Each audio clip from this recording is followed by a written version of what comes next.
Cette nouvelle aide à l'Ukraine débloquée par les États-Unis, 2,5 milliards de dollars, aide d'urgence pour renforcer l'arsenal de défense de Kiev.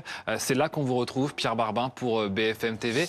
Urgence aussi parce qu'il ne reste que quelques jours avant l'arrivée de Donald Trump à la Maison-Blanche et avec lui une grande incertitude.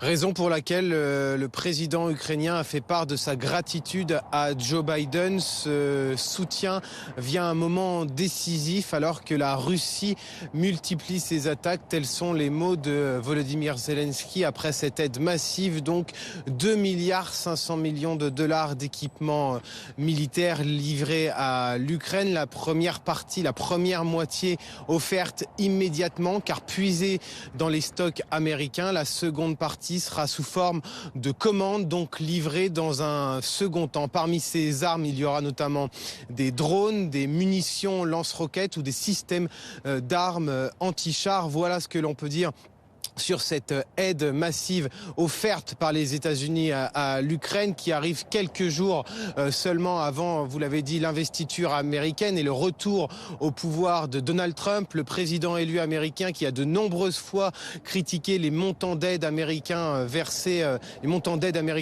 versés à l'Ukraine, se disant lui capable de trouver un accord de paix entre Kiev et Moscou en 24 heures seulement, mais sans réellement dire ce qui inquiète bien évidemment ici en Ukraine parce qu'on redoute des conditions portées par la Russie à l'Ukraine. Merci beaucoup Pierre Barbin avec Clément Grodonnier depuis Kiev, envoyé spéciaux de BFM TV. Merci pour toutes ces dernières informations. Bonjour colonel Guillaume Ancel, ancien officier de l'armée, auteur de Saint-Cyr, l'école de la Grande Muette et du blog Ne pas subir. Ulrich Bounat également avec nous. Bonjour, analyste géopolitique, spécialiste d'Europe centrale et orientale. Il y a l'urgence du calendrier, en effet, avec l'investiture de Donald Trump dans 3 semaines maintenant. Personne ne sait dire aujourd'hui ce qui lancera du soutien américain après cette date. Oui, c'est exactement ça. Pour le coup, les Américains, l'administration Biden multiplie en fait les packages d'aide ces dernières semaines en prévision de l'inconnu finalement, Donald Trump.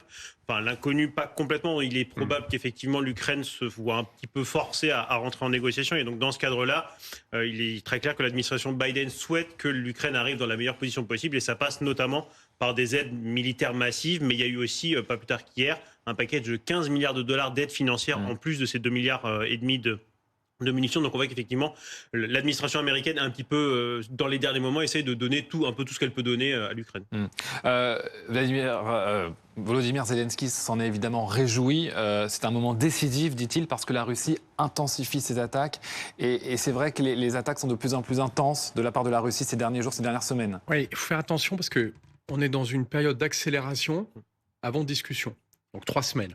20 janvier, le président Trump est investi officiellement et il a déjà annoncé qu'il voulait que la guerre cesse. C'est-à-dire que ce soit la paix. Du coup, son administration, parce qu'il a déjà eu un premier cercle d'administration, travaille avec celle de Biden. Et ils se sont mis d'accord depuis début décembre sur la manière dont ils allaient négocier avec Vladimir Poutine. Les discussions ont commencé début décembre. Qui s'est mis d'accord avec qui ? Avec les 2 administrations américaines, celle sortante et celle entrante, celle de Biden et la future du président Trump, en réalité discutent ensemble de ce dossier. Ce qui est cohérent parce que, de toute façon, Trump a tout intérêt à ce que la phase préliminaire se passe bien et qu'il ne se retrouve pas dans l'ennui le 20 janvier en découvrant une situation qu'il ne saurait pas assumer. Donc, ils se sont mis d'accord sur le fait qu'ils faisaient des livraisons intenses, comme l'a rappelé Ulrich, un maximum de matériel. D'ailleurs, on n'entend pas, et c'est la première fois en 3 ans, les Ukrainiens dire on manque de munitions, on manque de matériel. Ils ont tout ce qu'ils veulent, absolument tout ce qu'ils veulent. Il manque en réalité aujourd'hui de bras. Mais les Américains veulent que la situation soit la meilleure possible pour eux, parce que le 20 janvier, ils veulent sonner le glas et dire maintenant, on fige la ligne de front. Et par conséquent, c'est celui qui aura le plus avancé qui pourra estimer qu'il a le plus de cartes de négociation. Les Russes mettent les bouchées doubles pour essayer de récupérer en priorité la région de Koursk, dans laquelle les Ukrainiens sont rentrés, ont fait une incursion depuis août. Au départ, ils avaient 1000 km². Aujourd'hui, il en reste moins de 500. Et dans le reste, je dirais, sur les 1100 km de front orientaux, les Ukrainiens reculent, mais ils essayent de freiner, c'est-à-dire de limiter l'avance des Russes. Et effectivement, les Russes font leur maximum pour avancer, mais au prix de pertes qui sont colossales. Au final, on connaît déjà le chiffre, puisqu'on est le 31 décembre. En 1 an de combat, les Russes ont conquis 0,5% du territoire, c'est-à-dire moins de 3500 km², ce qui est très très peu. Alors vous nous dites que les Américains veulent qu'à partir du 20 janvier, on arrête les hostilités, en tout cas que la ligne de front se fige. Alors, mais enfin, ils en ont le pouvoir ? Alors ils ont le pouvoir en tous les cas de forcer les Ukrainiens effectivement en réduisant pour le coup les futurs packages d'aide. Ça c'est un moyen de pression assez fort. Il faut comprendre aussi que les Américains, grosso modo même les Occidentaux de façon générale en fait sont quand même un petit peu arrimés aux Américains. Les Américains c'est 50% de l'aide. Oui, mais alors c'est pas parce que les Ukrainiens arrêteraient cette guerre que les Russes l'arrêteraient de leur côté.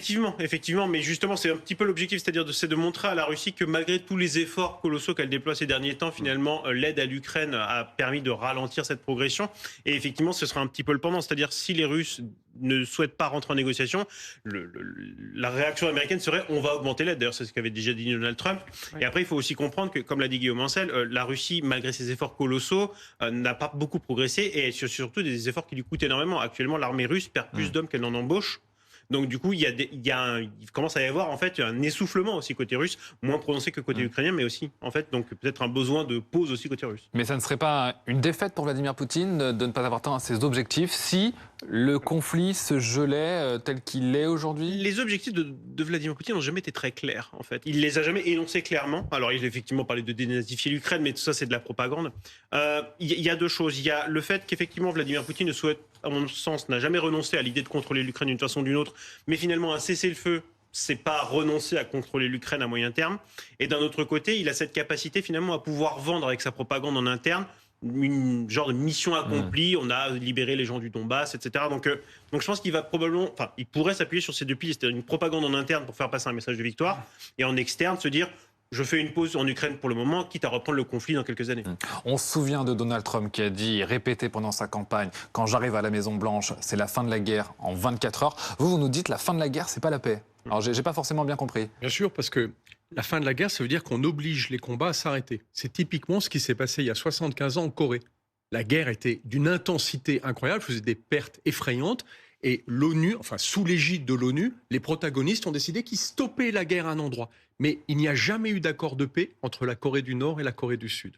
C'est ça qui est très ennuyeux, c'est que dans l'approche de Trump, le processus de paix est beaucoup trop complexe pour qu'il s'investisse sur cette question-là. Mais par contre, stopper la guerre, oui, il en a la capacité. Et comme le rappelait Ulrich tout à l'heure, il peut imposer aux Ukrainiens de s'arrêter, ça pose aucun problème. Il peut aussi montrer aux Russes, et c'est pour ça qu'il ne cessera pas d'aider les Ukrainiens, que si jamais Poutine avait en tête qu'il pourrait continuer sa guerre, alors là, il pourrait mettre le paquet. Je rappelle juste une chose, c'est que ce qui manque le plus à l'Ukraine aujourd'hui, c'est une armée de l'air.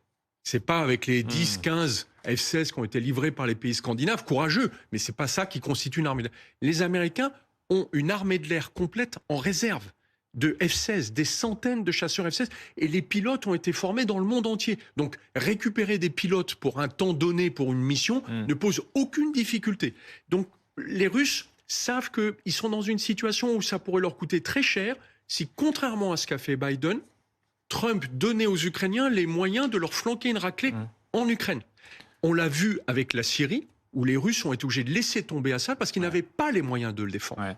Mais alors, ça peut coûter cher aux Russes, ça peut coûter cher aussi aux Européens de dire on arrête le conflit maintenant, on garde les frontières telles qu'elles sont, parce que ça serait quand même accepté que Vladimir Poutine, en lançant cette guerre, a attaqué la souveraineté d'un pays et finit par la garder, et ça finit par être acté par la communauté internationale. Complètement, c'est un vrai risque pour l'Union européenne et pour les Européens de façon générale, c'est qu'effectivement, cette paix se fasse aussi un petit peu sans eux. C'est-à-dire que si effectivement c'est une négociation entre Washington, Moscou et éventuellement peut-être un peu Kiev, l'Europe et Bruxelles dans cette équation n'existent pas. Et donc c'est la raison, je pense, pour laquelle certains pays européens réfléchissent à une façon de peser finalement dans cette discussion, déjà en se posant en partenaire indispensable de l'Ukraine, mais aussi cette idée d'avoir des troupes au sol, c'est une façon alors de garantir un cessez-le-feu, un petit peu sur le modèle des troupes américaines déployées en Corée du Sud, et aussi c'est une façon de peser dans les négociations pour dire à Donald Trump, finalement, si vous souhaitez imposer un cessez-le-feu qui tienne, il va falloir s'appuyer sur les Européens.